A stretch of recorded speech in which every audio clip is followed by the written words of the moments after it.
আমার প্রিয় বোনেরা, আপনি যে কত দামি আপনি জানেন না। নারীদেরকে আল্লাহ বানিয়েছেন উচ্চতর করে, নিম্নতর নয়। নারীদেরকে ছোট্ট জিনিস দিলে এটারে বড় করে দেয়। নারীদেরকে ভ্রূণ দিলে, শুক্রাণু দিলে নারী এটারে বাচ্চা বাচ্চা হিসেবে উপহার দেয়, ঠিক কিনা? বিয়ের মাধ্যমে স্বামী যখন তার শুক্রাণু তার স্ত্রীকে উপহার দেয়, স্ত্রী রিটার্নে কি উপহার দেয়? ফুল ফর্ম বেবি, মানব সন্তান। দেখছেন, আপনি দিলেন একটু, উনি দিছে বিশাল। আপনি যদি নারীকে বাজার এনে দেন, নারী এটাকে সুস্বাদু খাবারে রূপান্তর করে দেয়। আপনি তাকে একটা মুচকি হাসি দিয়ে দেন, সে তার কলিজা দিয়ে দেয়। কিন্তু যদি আপনি তার মনে কষ্ট দেন, সে আপনার জীবনকে জাহান্নাম বানায়া দেয়। খবর আছে, নারীর মন বুঝতে পারলে নেয়ামত, বুঝতে না পারলে কিয়ামত। ঠিক কিনা বলেন? নারী যে কত সম্মানিত, নারীর এটা বুঝেই নাই। বিশ্বনবী বলেন, আর দুনিয়া কুল্লুহা মাতা ওয়া খায়রু মাতা'আদ দুনিয়া আল মারআতুস সালিহা। আমার বোনেরা, 5টা প্যান্ডেলে আপনারা এলইডিতে আমার আলোচনা শুনছেন, আমি জানি। আপনাদের এই গর্ভ যে কত দামি আপনি জানেন না। আপনার পেট থেকেই আসবে আগামী দিনের সালাহুদ্দিন আল আইয়ুবী। আপনার পেট থেকেই আসবে অনাগত দিনের ইমাম মাহদী আল মুনতাদর। আপনার পেট থেকেই আসবে অনাগত দিনের ফয়সাল, ওয়াসিম, মুগ্ধ, আবু সাইদের মতো বীর যোদ্ধা।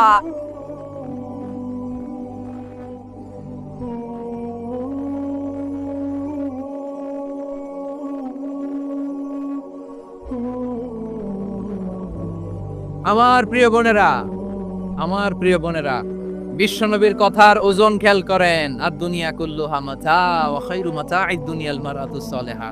দুনিয়ার সবকিছুই অ্যাসেট, এর মধ্যে সবচেয়ে দামি অ্যাসেট নেককার নারী। আপনার গর্ভ যে কত দামি আপনি জানেন না। নিজের সময়টাকে কাজে লাগান, কোরআন পড়েন, সুন্নাহ পড়েন। আপনার অনেক দায়িত্ব ঘরে। You are the MD of your family. একটা family it's a very big institution. পরিবার একটা অনেক বড় প্রতিষ্ঠান। And you are the MD of your institution. আপনি এই পরিবারের MD, managing director of your family. এখানে আপনার কত দায়িত্ব। আপনি ছেলে মেয়েদেরকে তারবিয়া করবেন। আপনি আপনার স্বামীর জন্য ঘরটার জান্নাতের নীর বানাবেন। আপনার জন্য জান্নাতের ডুপ্লেক্স বাড়ি ওইখানে তৈরি করে রাখবে কে?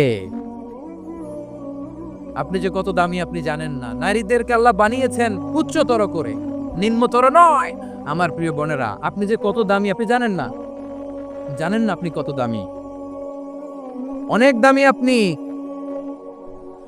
আপনাদেরকে যেন ভোগের সস্তা পণ্য বানাতে না পারে, আপনাদেরকে সচেতন থাকতে হবে, সজাগ থাকতে হবে, কনসার্ন থাকতে হবে। শয়তানের ওই হাতছানির দিকে আর নজর দেওয়া যাবে না।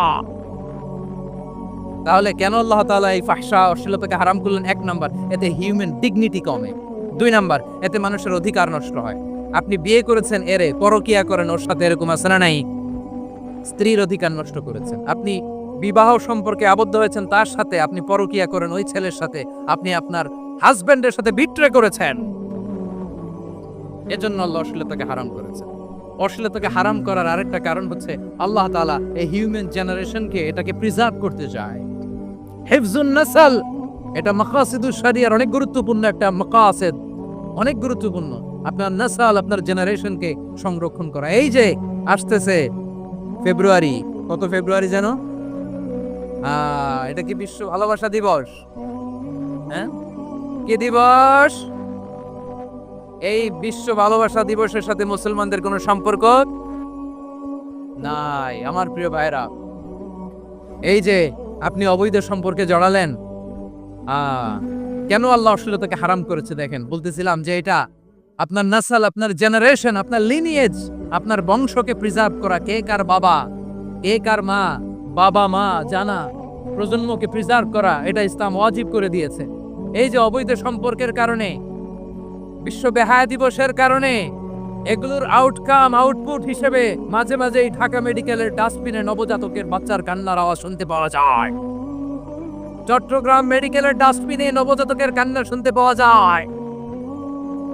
বীর চট্টলার মুসলমানেরা বুঝতে পারলে আওয়াজ করে বলেন, এই যে চট্টগ্রাম মেডিকেলে যে নবজাতকটা পাওয়া গেল, ওর বাবাকে আমাকে বলেন। ওর বাবাকে, ওর মাকে, ও কোন ফ্যামিলির সন্তান কেউ জানে? আপনি হিউম্যান ডিগনিটিকে অপমান করেছেন না? আপনি তার ভবিষ্যৎকে অন্ধকার করেছেন না? আপনি তার লিনিয়েজকে প্রশ্নবিদ্ধ করে দিয়েছেন না। এই জন্য আল্লাহ তাআলা অশ্লীলতাকে আমাদের জন্য হারাম করে দিয়েছেন। পড়েন সুবহানাল্লাহ। এই জন্য রব্বুল আলামিন বলেন, কুল ইন্নামা حرم ربي الفواحش ما ظهر منها وما بطن। প্রকাশ্য অপ্রকাশ্য সব অশ্লীলতাকে হারাম ঘোষণা করে দিয়েছে কে? আবার দুনিয়ার বুকে যারা অশ্লীলতার প্রসার করে তাদের জন্য শাস্তি মজুদ রেখেছে কে? রব্বুল আলামিন বলেন, ইন্নাল্লাযীনা ইউহিব্বুনা আন তাশিআল ফাহিশাতু ফিল্লাযীনা আমানু লাহুম আযাবুন আলীমুন ফিদ দুনিয়া ওয়াল আখিরাতি ওয়াল্লাহু ইয়ালামু ওয়া আনতুম লা তা'লামুন। নিশ্চয়ই যারা বিশ্বাসীদের মাঝে অশ্লীলতার প্রচার প্রসার করতে চায় তাদের জন্য আমি মর্মন্তুদ শাস্তি প্রস্তুত করে রেখেছি, দুনিয়াতেও রেখেছি, আখিরাতেও রেখেছি। ঘোষণাটা কার? যারাই নাটকের নামে, সিনেমার নামে, রূপালী জগতের নামে, মুভির নামে, ওটিটি প্ল্যাটফর্মের নামে আমার সমাজে অশ্লীলতা ছড়াতে চায় তাদের জন্য কঠিন মর্মন্তুদ শাস্তি মজুদ রেখে দিয়েছে কে? ও আমার বোনেরা, এখনো আপনি জাগবেন না? এখনো আপনার চিন্তার দুয়ারে এখনো নাড়া পড়ে নাই? ওরা আপনাকে উলঙ্গ বানাতে চায়, ওরা আপনাকে আইটেম গার্লস বানাতে চায়। এজন্য ইসলাম অশ্লীলতাকে হারাম করেছে। হারাম। ইসলাম বলেছে যুজন যুজন দূরে থাকো, ওরা বলে না কাছে আসো, কাছে আসার গল্প, ক্লোজ আপ ওয়ান, কাছে আসার গল্প আছে না নাই? চট্টগ্রামে তো এগুলো নাই মাশাআল্লাহ। হ্যাঁ, এখানেও আছে ক্লোজ আপ ওয়ান, কাছে আসার গল্প। আল্লাহ বলেন ওয়ালা তাকরাবুজ জিনা, কাছেও এসো না, জিনা থেকে যোজন যোজন কিলো দূরে থাকো, ওরা বলে কাছে আসার গল্প।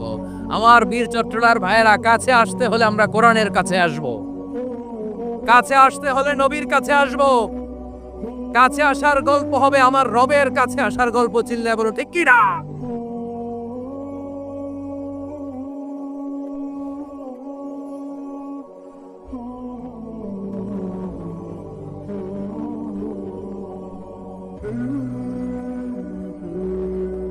বসুন বসুন আমার ভাইয়েরা। তাহলে অশ্লীলতার সাথে আমাদের কোনো সম্পর্ক? সবাই বলতে পারেননি, আওয়াজ করে বলুন, অশ্লীলতার সাথে আমাদের কোনো সম্পর্ক? আমরা এই সমস্ত ক্লোজ আপ ওয়ান, কাছে আসার গল্পের প্রোগ্রামে যাব? আমরা কোন ধরনের অশ্লীল কন্টেন্ট সোশ্যাল মিডিয়ায়, টিভিতে দেখব? কি যুগ যে আমরা কাটাচ্ছি আপনি কল্পনা করতে পারবেন না। পর্ন ইন্ডাস্ট্রি, নারী পুরুষের বস্ত্রহীন যুগল দৃশ্য, এটাকে দিয়ে ওরা কোটি ডলারের ইন্ডাস্ট্রি বানিয়েছে। পুরো মানব ইতিহাসে এরকম জঘন্য সময় মানব ইতিহাস পার করে নাই। পর্ন এটা ইন্ডাস্ট্রি হয়ে গেছে। আমাদের এই যুবকগুলো, জেনজিগুলো, ওদের চরিত্র বাঁচাবে কি করে? কেমন করে হেফাজত করবে ওদের এই মূল্যবান চরিত্র?